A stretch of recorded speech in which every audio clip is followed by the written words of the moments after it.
Hey, this is Eugene, and welcome to Give Yourself Some Leeway, the podcast dedicated to helping high achievers on the verge of burnout reclaim a healthier work-life balance without sacrificing their growth or success. Now, my focus for the month of January has been around goal setting, and you probably know that I'm already blue in the face from hearing people say that New Year's resolutions is the only time that they ever try to set a goal.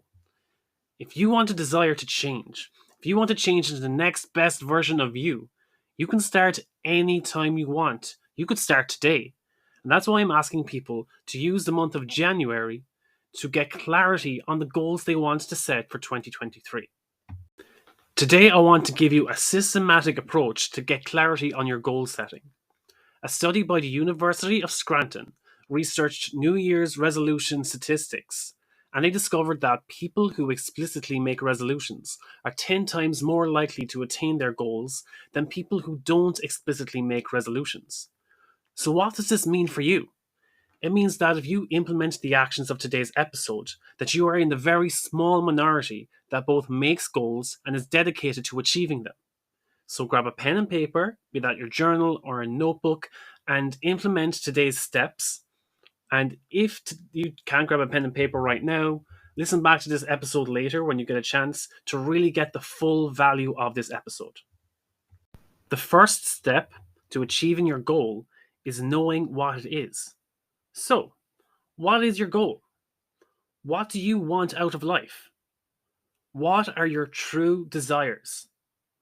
Now, I emphasize the word true because very often people's goals are not their own, meaning that they think they want what they want because they have been influenced by others. So you really need to get other people out of your head. Ask yourself, who do you allow to direct your life? Do you do what your parents or your friends think you should do? Do you desire things just because you saw them on TV? Do you limit yourself to what others will approve of? When is the last time you asked yourself what you really want? If you are going to have any chance of accomplishing your goals you set for yourself, they absolutely must be yours. If you don't even really want it, how do you expect to follow through when things get tough or the motivation is just not there? Motivation can only fuel you for so long. Motivation is a waning thing. The next step is to write your goals down on paper, and this is absolutely key. Not only are you giving yourself a concrete object to return to in order to remind yourself of your goals and help you to remain focused, you'll also be sending a message to your unconscious mind that you mean business.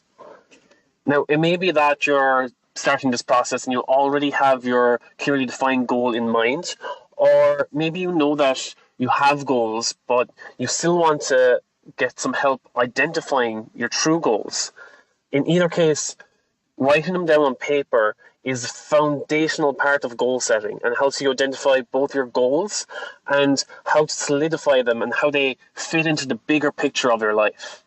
Now, the first step for writing everything down is that I want you to do a brainstorm or a word web or mind map or whatever you like to call it, and just do a complete mind dump or mind vomit or just a complete mental deload, however you like to phrase it. Just write down everything you can think of, big or small, that you would like to change, achieve, or do in your life. You know, all these little goals that you have floating around your head. Now, for the sake of this exercise, we'll be focusing on long-term goals that are within 1 year. So what are these goals for 2023? Of course, when you're doing a mind dump, you might come across goals that will take longer than a year, but write them down anyway and try to focus on the parts of that goal that you think you could complete within 1 year. And these goals can be personal, they can be work-related, or they can be both. Now, what I want you to do here is write down at least 50 different goals. So take a moment to pause here, write down your 50, and we'll continue with step 2. All right, now that we have a list of over 50 different goals, I want you to simplify it. Now look at your list and group items that are similar or that can be combined into one larger goal. Now the next step is to prioritize. Now look at your list of simplified goals and circle the ones that you feel are your highest priority. Now rate each circled goal on a scale of 1 to 3, 1 being the highest priority and 3 being the least. Another tool to help you visualize it is you could use colors like green for 1 for your highest priority, then yellow or red then for your least priority. And then the final step is to identify 1 or 2 major goals for the year. So you'll probably be looking at the green circles, which are your highest priorities. And you want to pick 1 or 2 of these goals that, one, what will make the biggest impact in my life? So you want to, something that will help you break through to become the next best version of you. And 2, will it take me about a year to implement this, to get this goal going? So it can't be something that you can accomplish next week or accomplish within 3 months. It has to be a long-term goal, something that will take you the year to complete that you can break into smaller steps. For example, this podcast is one of my main goals for this year, growing this podcast, because I know I can't do it in 1 week. I know it's going to take me longer than 3 months. And I can break down my progress to achieving the goal of building the podcast over a year. So if you didn't get a chance to do this exercise right now, do come back to this episode to get the full value out of it. I really hope this helps you identify what you truly want to achieve in 2023. And again, solidify how this goal fits into the bigger picture of your life.